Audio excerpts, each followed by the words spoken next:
Okay, we have another crypto kit.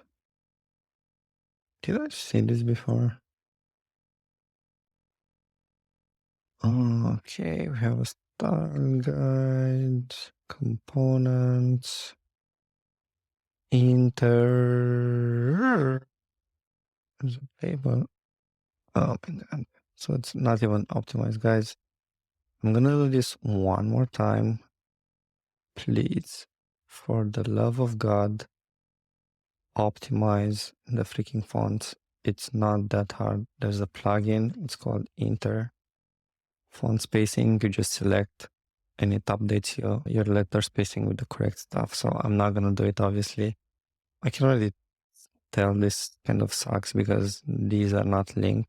I don't know why.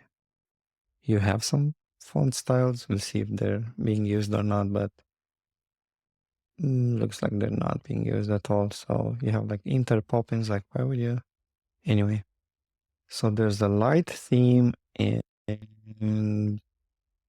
I guess that's it, because you don't even have like color schemes. So anyway, I'm mirroring this on the device as well, just to give it a better look. Looks clean enough. Not the biggest fan of these illustrations. These should be two separate buttons.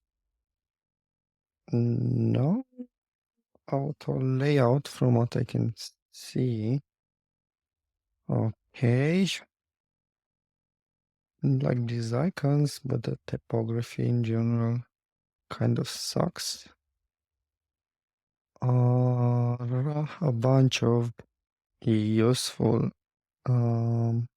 flows. These buttons are at least more tactful. I feel like I reviewed this, it was just skinned differently. Lots of contrast issues. Here you can barely see the difference between the tab bars, so I would maybe make it more obvious. This button is way too in your face. Plus, I don't know why the scan would be so important. Maybe in some countries you do scan QR codes a lot. It looks clean, it looks nice. The only thing I don't like is the typography, which again, looks like here they're using some of it.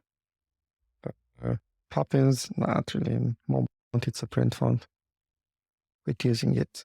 But yeah, not good, not bad. Could be a starter. It's like a mix. You don't really have auto layout. I'm curious for the inputs. Yeah, there's no like error states. Yeah, I think I reviewed this once before, but it was like just skinned differently. So the same feedback has potential, but also some work that needs to be done to be complete.